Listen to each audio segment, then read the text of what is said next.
convidar todos, antes da gente começar, para a gente fazer uma prece juntos.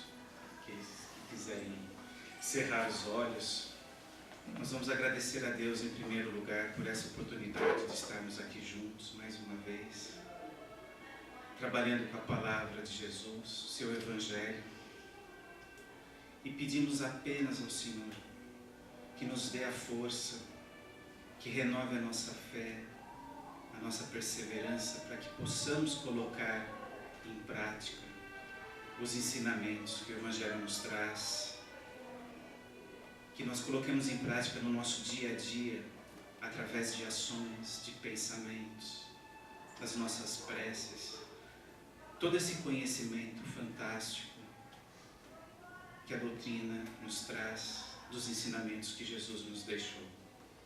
Que assim seja, graças a Deus.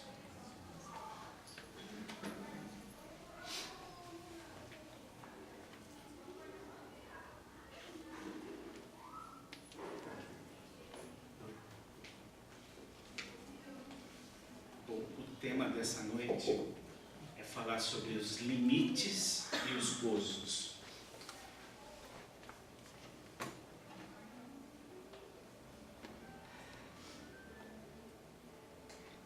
E para quem quiser se aprofundar, no Livro dos Espíritos, na parte quarta, na quarta parte dele, a gente tem 2 capítulos dedicados aos gozos, as penas e os gozos terrestres, terrenos, que a gente vive agora, e das penas e gozos futuros. E a gente vai estar tentando discorrer aqui um pouquinho sobre isso hoje. Mas os pontos principais, talvez, que a gente tenha que refletir: onde estão os limites? Existem limites para tudo aquilo que a gente faz na vida? O que é necessário e o que é supérfluo? As privações voluntárias, o gozo dos bens da terra, até que ponto que a gente deve ou não utilizá-los? A lei de causa e efeito, que é o que controla tudo isso. E o que a gente realmente precisa para ser feliz. Então, entre o necessário e o supérfluo, onde que está o limite? É esse nosso grande desafio de estar aproveitando o ensinamento de hoje do Evangelho.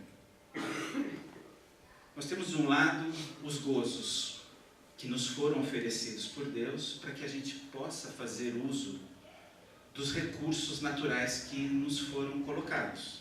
E esses recursos são necessários para que a gente coloque em prática todo o nosso planejamento reencarnatório, os nossos objetivos para essa encarnação. Sempre lembrando que a gente está passando por uma experiência material, mas nós somos espíritos e espíritos eternos. Então, entre gozos e penas, o que rege é sempre a lei de causa e efeito. Nós vamos começar a perceber que um determinado gozo nós estamos exagerando. Se nós estamos exagerando numa determinada quantidade de bens que nós estamos consumindo, através da lei de causa e efeito, a gente vai começar a perceber pelos efeitos que aquilo que nós causamos a nós mesmos está em excesso. E o que coloca para a gente o limite?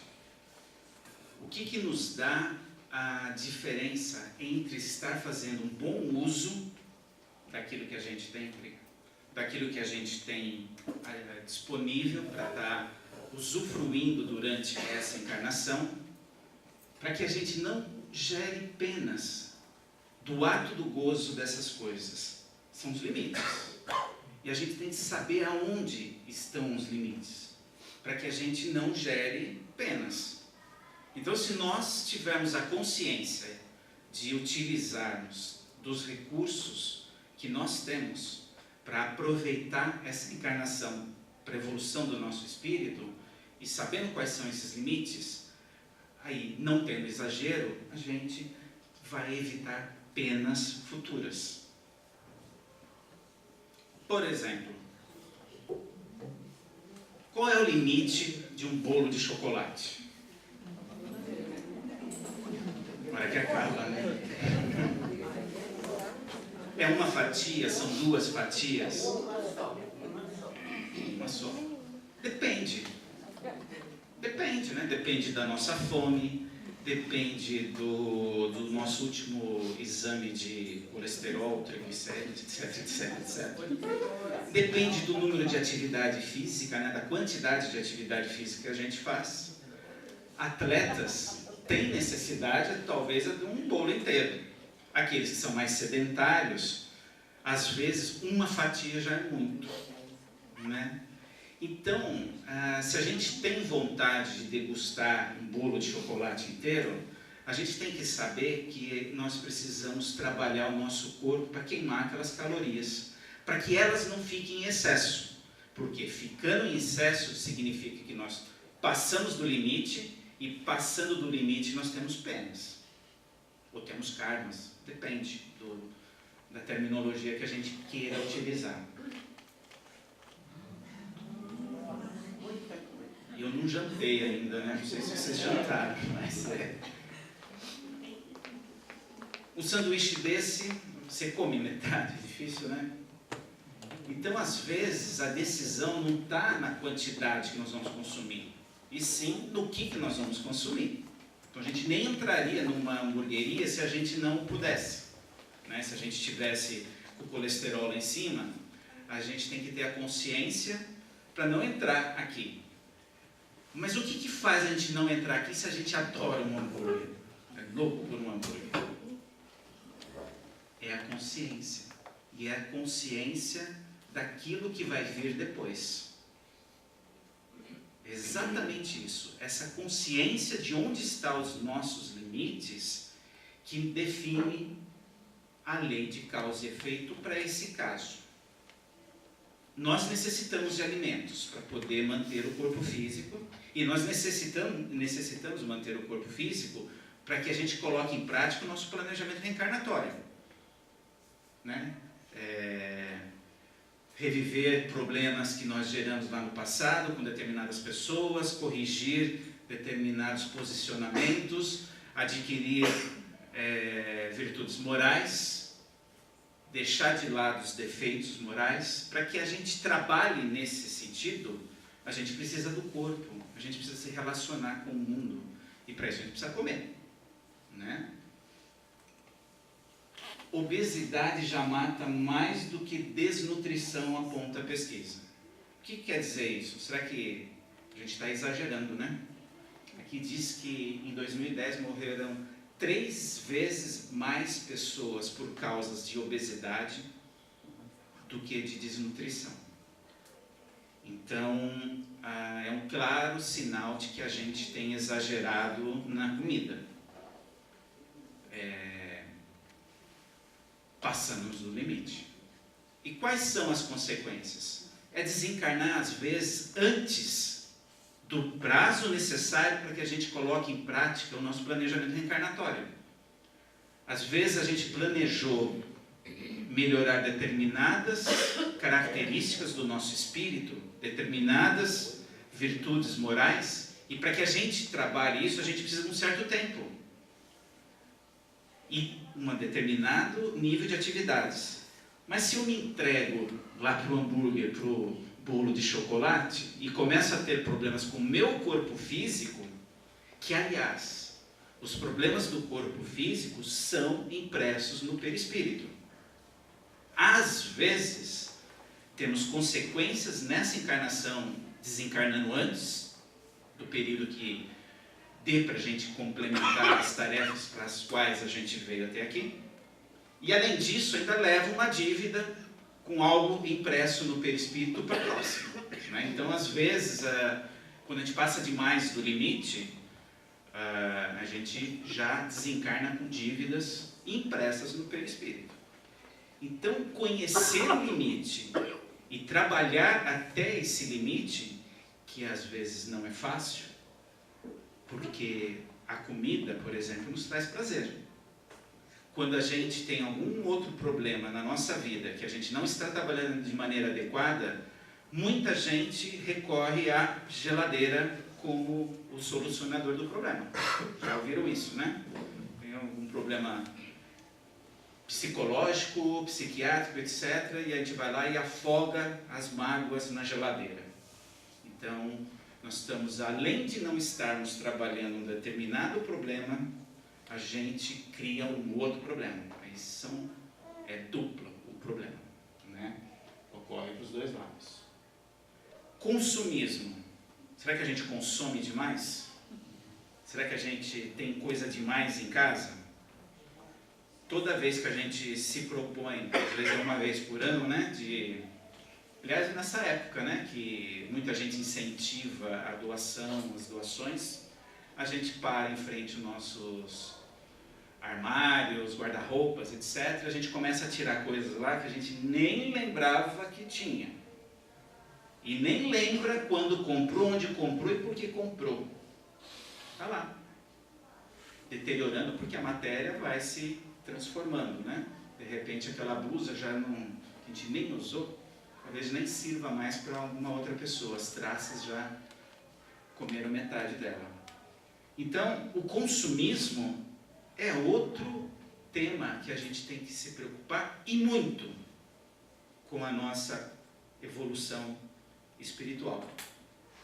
Porque a gente precisa da matéria para ocorrer essa evolução espiritual aqui, porque nós estamos numa experiência material aqui. E é certo ou errado viver na riqueza? Será que todo mundo que vive na riqueza está errado? Se fosse assim, todo mundo que vive na pobreza estaria certo. Não é bem assim, né? Tudo na vida depende do uso que você faz para aquilo.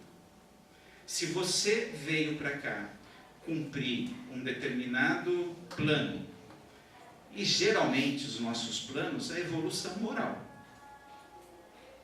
Não conheço nos relatos espíritas que eu já li em livros que alguém veio com um plano de se acumular riquezas para si próprio, materiais.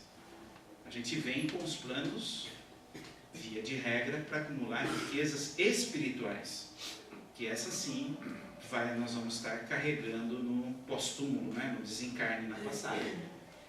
Agora, condenar alguém que vive na riqueza sem saber o que essa pessoa faz com a riqueza também está errado.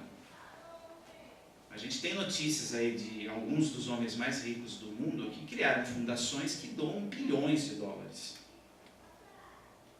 Vou citar o nome do Bill Gates porque acho que a imprensa trabalha muito com isso, né? Da Fundação Bill Gates, que está sempre doando dinheiro, principalmente para pesquisas de determinadas doenças, e não doenças que vão gerar muito lucro para os laboratórios farmacêuticos, porque isso eles já estão trabalhando.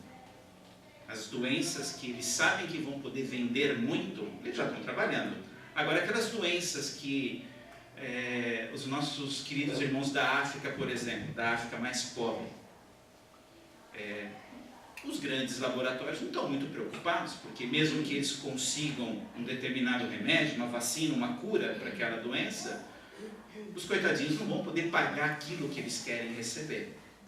E aí vem essas fundações que têm essa mentalidade e fomentam exatamente esse tipo de pesquisa para esse tipo de doenças.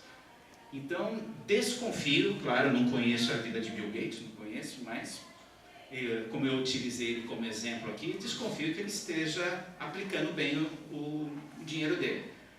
E não é condenável, ele mora numa mansão. Nem sei, nunca vi a mansão dele, mas já ouvi falar que é gigantesca e a vida dele com certeza é muito confortável. E não vejo problema nisso. Porque aparentemente o dinheiro dele foi ganho com trabalho honesto, aparentemente, né? Não conheço os detalhes, diferentes de outros, né? Em outros tipos de atividade. E no Evangelho, no nosso Evangelho, lá no capítulo 16, Allan Kardec coloca um capítulo ali intitulado "Não se pode servir a Deus e a Mamon ao mesmo tempo", né? Isso é bíblico, né? E aí ele coloca: ninguém pode servir a dois senhores, porque ou odiará a um e amará a outro, ou se prenderá a um e desprezará o outro. Não podeis servir simultaneamente a Deus e a Mamon. Primeiro, o que é Mamon? Mamon é uma palavra hebraica que na tradução literal é dinheiro, né? Não é necessariamente uma divindade. Então alguém que vive para Mamon está vivendo para acúmulo de riquezas materiais. Em suma é isso. Alguém que vive como Senhor, tendo como Senhor Deus, está vivendo para riquezas espirituais. É isso que está querendo dizer essa passagem bíblica que está em Lucas 16, 13. Então a gente precisa tomar um certo cuidado aqui. Se nós estamos acumulando riquezas materiais, nesse momento do acúmulo das riquezas materiais, a gente está se dedicando a Mamon e não a Deus. Agora, se eu acumulo riquezas materiais, trago conforto para minha família, e o excesso, eu trabalho com aqueles, divido com aqueles menos favorecidos, aí eu trabalhei para Mamon só, para que eu pudesse trabalhar melhor para Deus. E isso deve e precisa acontecer muito no nosso país, porque ainda nós temos um gap social gigantesco aqui, que vai levar dezenas de anos, gerações para se corrigir, né? Para que a gente tenha uma sociedade mais igualitária, mais justa. Então aqueles que acumulam riquezas aqui no Brasil, eles têm uma grande chance de dar uma, entre aspas, turbinada na evolução espiritual, fazendo bom uso coletivo desse dinheiro. Então aqueles que são milionários e bilionários aqui, olha que chance que tem, não é meu caso, olha que chance que vocês têm, quem são? Mas esse milionário, bilionário, não precisa ser milionário, bilionário. Aquele que tem, e geralmente a gente já tem mais do que precisa, né? Não precisa ser nessa escala milionário, bilionária. A gente chegando em casa, vendo que a gente tem 6 blusas e fazendo as contas dos dias que realmente fazem frio aqui na nossa região, não vai usar 6 blusas. Então, 3 tá bom? Essa aqui é 4. 2 doem. Camiseta. Às vezes a gente tem camiseta para 4 semanas seguidas. Não precisa. Não, você lava, vai lavando, e vai passando isso. Vai repassando, porque tem gente que não tem uma camiseta que tenha sido comprada por ela. Sempre depende de doações. Mas eu não vou doar porque eu vou estar dando o peixe e não a vara. Essa é uma eterna discussão que cabe àquela pessoa.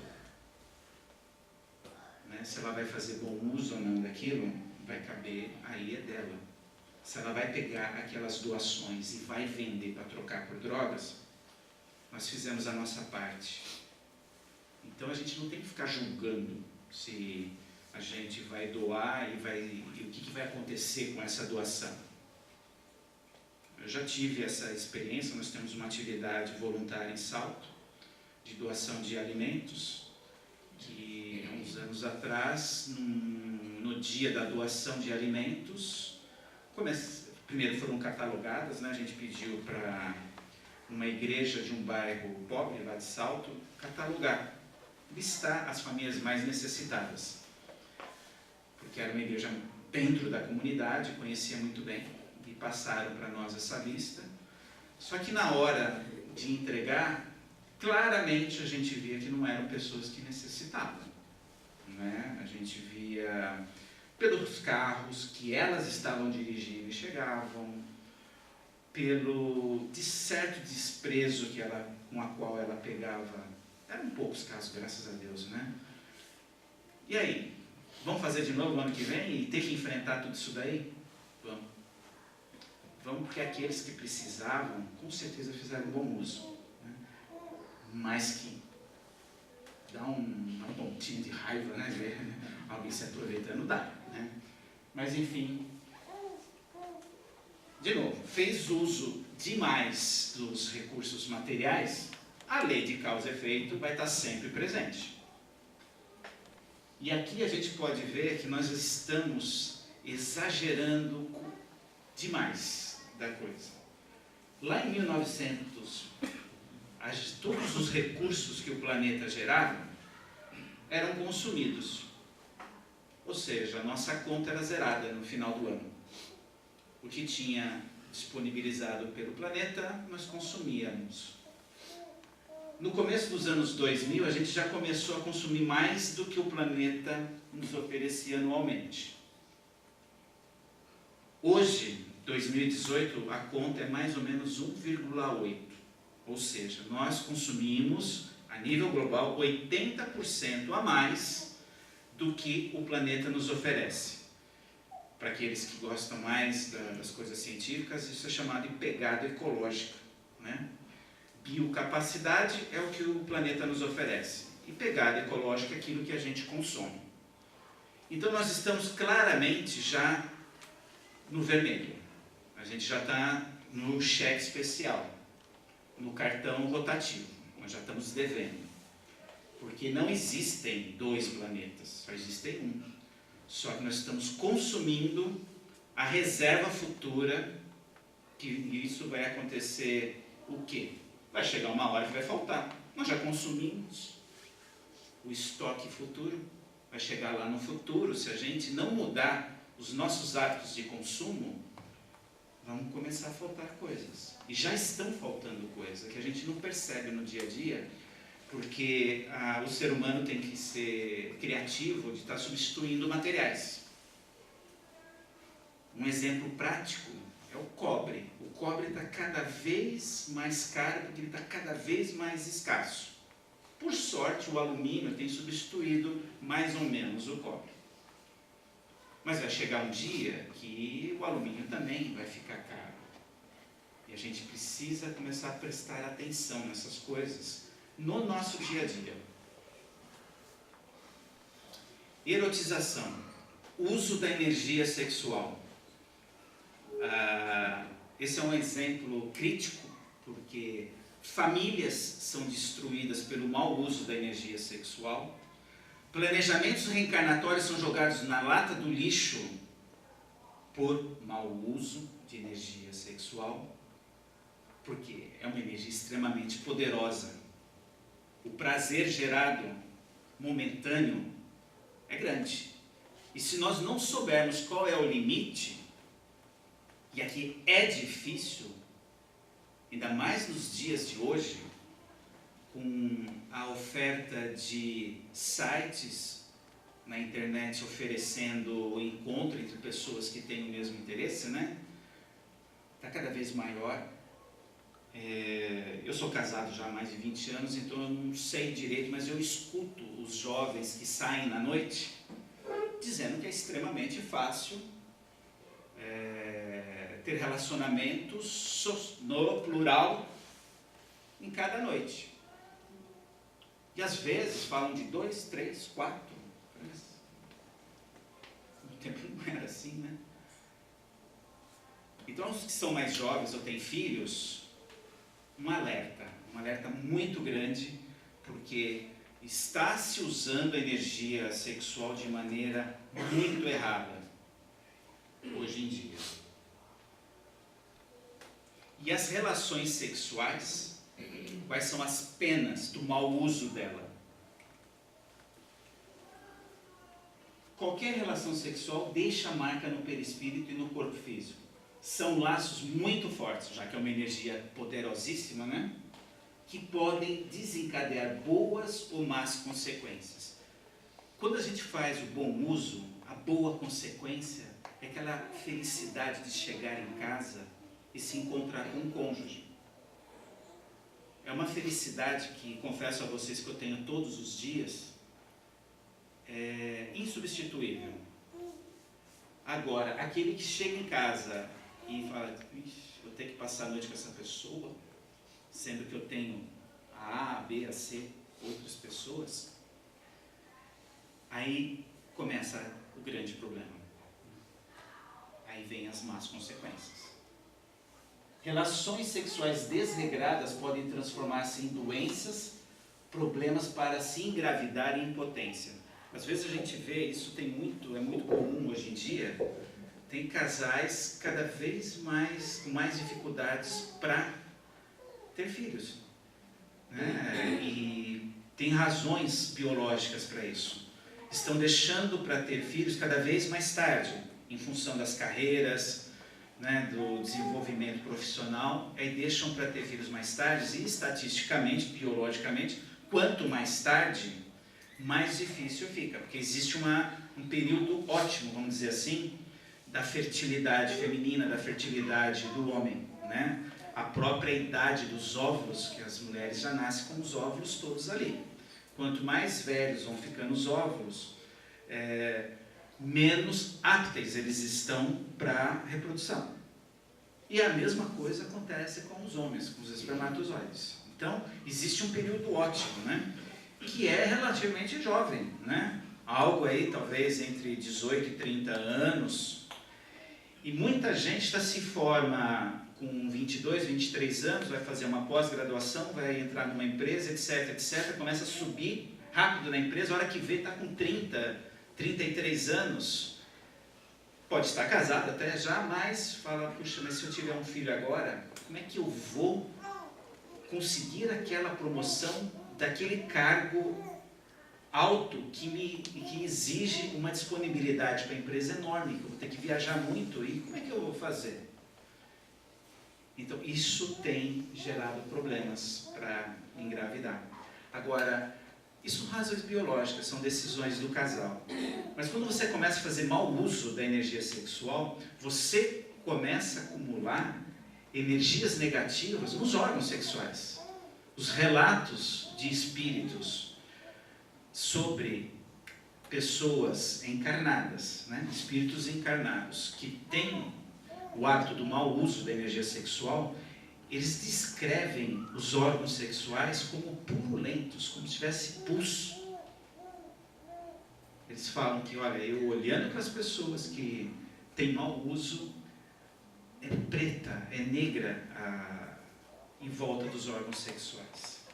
Então, muito cuidado, e é aparentemente muito fácil de se perder nesse quesito. Eu fiz um estudo muito profundo, tem até no nosso canal do YouTube, tem algumas palestras sobre sexualidade. Eu só trouxe um exemplo aqui para mostrar para vocês o quanto é poderosa e com material de hoje, assim, material científico, que eu peguei de um estudo de uma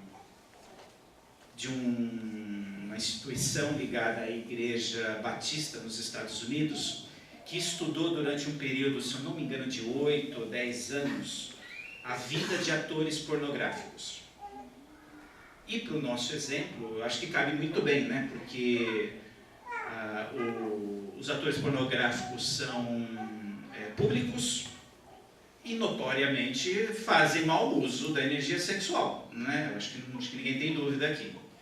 E nesse estudo, olha que interessante, tem um nome artístico ali de cada um desses atores, foi um grupo grande de atores nesse período de tempo, o nome verdadeiro, a causa da morte, o ano que aconteceu a morte, né? Foi no período aí que fizeram esse estudo, e a idade com a qual ele desencarnou. Eu pergunto para vocês, isso foi feito nos Estados Unidos. A expectativa média de vida do americano, na época, era em torno de 78 anos, entre homem e mulher. Quanto que vocês acham que é a expectativa média de vida desse grupo de atores pornô? Quanto vocês imaginam? Cada um pensa num número aqui, que no final, que vai passar rapidamente aí, ó, só para vocês verem o universo disso daí. Lá no final vai ter a expectativa média de vida deles.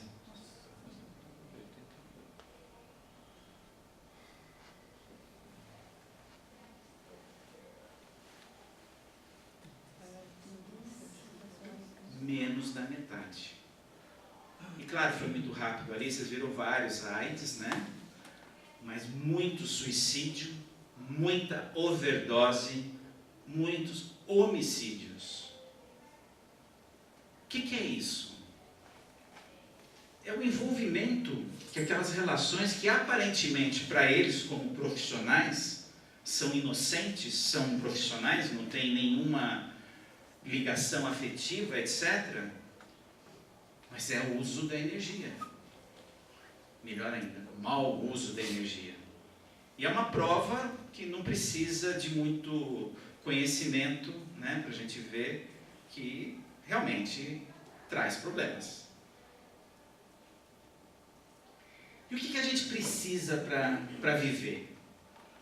Já que a gente está falando aqui de limites, e a gente tem que saber onde que estão os limites de cada uma das coisas que nós temos à disposição para usufruir nessa encarnação.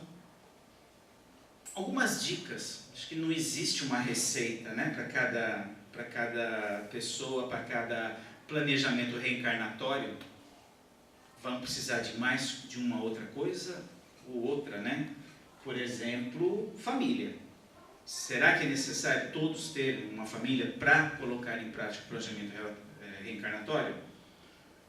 No conceito tradicional de família, às vezes não. Você pega a família do Divaldo, ele não se casou e tem lá algo perto de 700, 800 filhos, já perdi a conta lá, adotivos. Né? Então, quem que é a família do Divaldo? Será que ele lembra o nome desses 700, 800? Provavelmente não, né? Agora, uma família homoafetiva, não tem problema nenhum. Desde que a família tenha o relacionamento de respeito, de fidelidade, de cumplicidade, de estarem com objetivos comuns que possam direcionar as ações dessa família, a composição desse time, tanto faz. Pode ser o dito convencional, homem, mulher e filhos, dito, né? Porque não tem aqui, são todos espíritos, né? Agora, aquelas famílias que são formadas às vezes por interesses, que até hoje a gente vê isso, né? Antigamente já era, em algumas culturas ainda, né? Principalmente orientais, determinado jovem já é tomada a decisão pelos pais dele que tem que se casar com uma outra jovem, de uma outra família, por interesses financeiros, econômicos, familiares, políticos, né? Aqui na nossa sociedade a gente não tem nenhuma cultura expressa sobre isso, mas claro que a gente sabe que tem pessoas que têm interesses em estar casado com pessoas bem de vida, vamos dizer assim, financeiramente, de preferência que sejam bem mais velhas do que ela, né, para que logo, enfim, a gente deve conhecer, né? Talvez não aqui no nosso meio espírita, né, mas a gente deve conhecer, ver na televisão, ler, né? Enfim, tudo depende da intenção. Precisamos de paz interior para a gente estar? Precisamos. E essa é cada vez mais um grande desafio para que a gente tenha. A gente vive tempos turbulentos. Mas eu sempre acho que a gente está vivendo em tempos turbulentos. Dá a impressão que agora o tempo é mais turbulento do que antes. Mas nas nossas outras encarnações, nós fomos bem mais animalescos do que hoje, né? Se a gente olhar para a Idade Média, a gente teve uma evolução. Não é possível, né? A gente, na Idade Média, botava fogo na pessoa só porque ela pensava diferente. Hoje a gente briga no Facebook, no WhatsApp, bloqueia. Alguns ficam por isso mesmo, né? Não vai para vias de fato, né? Então, teve uma certa evolução. Por isso que essa paz interior ela é super importante. O equilíbrio, que tem tudo a ver com isso, e tem tudo a ver com o tema de limites e gozos, porque a hora que a gente tem uma vida equilibrada, seja na hora de se alimentar, seja na hora das compras, lá no shopping, seja na hora de colocarmos as nossas necessidades fisiológicas, seja sexo, procriação e etc. Se a gente faz tudo com equilíbrio, naturalmente a gente não vai estar acumulando penas. E vai ser muito mais fácil a gente cumprir o nosso planejamento, que é estimular as virtudes em detrimento dos defeitos morais, dentro do equilíbrio. Porque quando você está desequilibrado, qual que é a tendência do desequilibrado? Forçosamente você vai tentar reequilibrar. E às vezes, enfrentar a causa do desequilíbrio de frente, quer dizer, se a gente está enfrentando é de frente, né? Perdão. Às vezes é difícil. Às vezes é preferível a gente contornar os chamados analgésicos da alma, né? Talvez seja melhor, ao invés de eu enfrentar esse problema de relacionamento que eu tenho com a minha esposa, eu vou procurar uma amante, chegar tarde em casa e não vou ter tempo para ficar brigando. Olha que problema, hein? Você não resolveu a causa raiz e está acumulando com outro problema. Então, toda vez que nós não encaramos o problema, procuramos subterfúgios, analgésicos para estar diminuindo aquela dor, a gente está criando outro problema. Aí são dois, tá? Não resolver o primeiro e criar um segundo. E claro, as virtudes morais, quanto mais a gente exercitá-las, e virtudes a gente pode adquirir sim pelo exercício. Mas o exercício prático, a doutrina nos traz várias ferramentas de como a gente pode estar fazendo isso. Seja pelo instrumento da prece, seja pelo instrumento da reforma íntima, seja pelo instrumento da caridade. Nem que seja sem contra a vontade, mas force-se a estar fazendo a caridade. No começo vai ser mecânico, vai ser dolorido, vai ser chato, mas depois começa a ficar bom, e aí começa a ficar natural. E nesse momento a evolução vem a reboque, sem você perceber. Talvez os principais ensinamentos que o Evangelho e a doutrina trouxe, traduzido isso para nós, de maneira bem prática, bem clara, sejam 2 mandamentos. O primeiro dele, não faça ao próximo aquilo que não queira que façam a você. E faça ao próximo aquilo que queira que façam a você.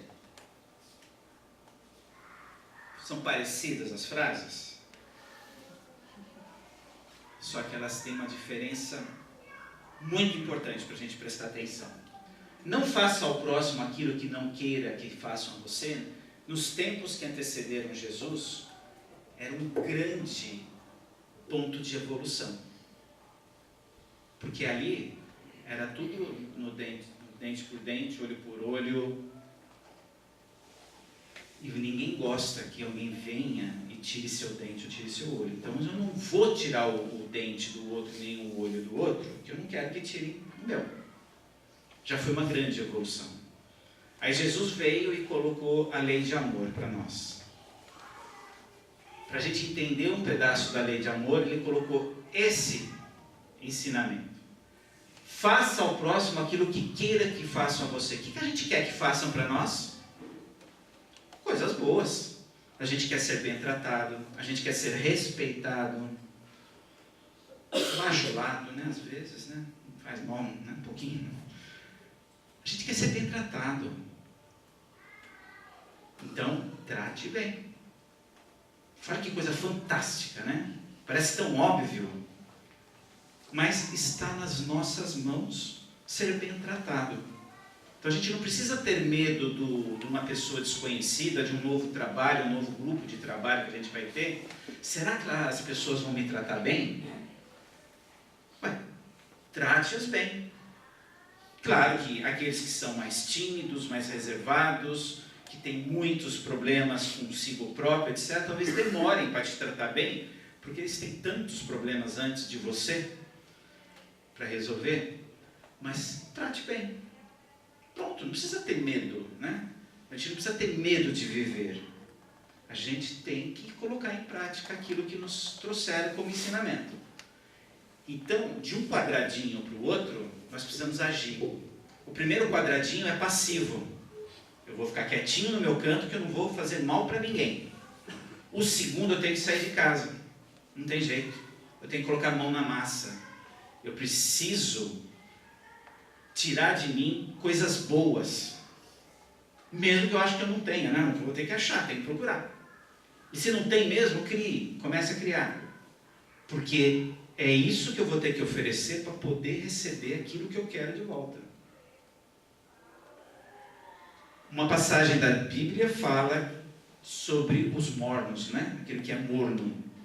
Que Deus vai vomitar os mornos, né? O que é isso? Ali é um ensinamento que é o seguinte: não seja neutro. Seja quente ou frio, mas seja. Porque aqueles mornos, que está muito ligado ao primeiro quadradinho, ali neutro, não cheira e não fede, esses não vão ajudar na evolução da humanidade. Então, que nós não sejamos mornos. Temos que ser ousados. Se a gente for lá na pergunta 932 do Livro dos Espíritos, ela diz o seguinte, quando Kardec perguntou aos Espíritos: por que no mundo tão a miúde a influência dos maus sobrepuja dos bons? Era a impressão que ele tinha, que nós temos até hoje, né? Parece que tem mais gente má do que gente boa, né? Pelo menos era a impressão que ele tinha, e perguntou isso. Os Espíritos responderam o seguinte: por fraqueza destes, dos bons. Os maus são intrigantes e audaciosos. Os bons são tímidos. Mas tem um mas aqui, tem um ponto. Quando estes, os bons, quiserem, preponderarão. É aquilo que Martin Luther King falava, que o que mais o assustava não era o barulho dos maus, era o silêncio dos bons. E eu não sei se vocês têm percebido, os grandes oradores espíritas, destaco aqui o Divaldo, destaco aqui o Haroldo, destaco aqui o Rossandro, eles têm chamado muito a atenção sobre o posicionamento. O espírita tem sim que se posicionar frente a determinados temas polêmicos. Um dos grandes desse ano é a descriminalização do aborto, que está lá no Supremo para ser votada. E ali a gente tem que se posicionar, porque é muito claro o ensinamento espiritual para nós. O aborto é um crime, salvo, se não me engano, na questão 378 ou 377, que quando tem risco da mãe, numa gestação, aí sim a espiritualidade recomenda que se faça o aborto para que se preserve a vida da mãe. Salvo esse ponto, a doutrina não condena o aborto. E se a votação fosse hoje, segundo Nazareno Feitosa, que é outro grande articulador, vamos dizer assim, da nossa doutrina, ele diz que ele mora em Brasília e acompanha os bastidores do Congresso. Ele diz que se fosse hoje a votação, seria descriminalizado o aborto até 12 semanas. Em outras palavras, o aborto seria liberado até 12 semanas. Imaginem você ter a opção do aborto como controle de natalidade. Aqueles que fazem mau uso da energia sexual, se tinham essa preocupação de engravidar, agora não vão ter mais. Falhou a camisinha, falhou o DIU, falhou a tabelinha, falhou. Não tem problema, é só abortar, ainda pago pelo SUS, não vou gastar um centavo. E nós nos posicionamos, né? A FEB, a Federação Espírita Brasileira, foi lá na audiência pública, no Congresso, frente a Weber, a ministra do Supremo, e defendeu exatamente esse ponto.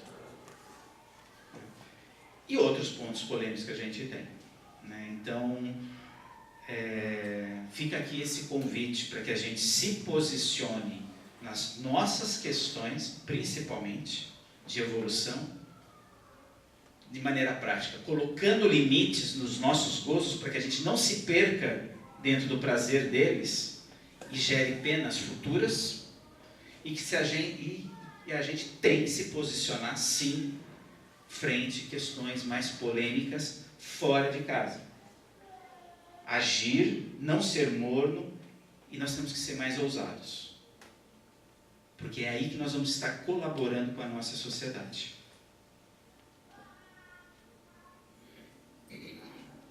É o que eu tinha para passar hoje. Obrigado, gente. Boa noite.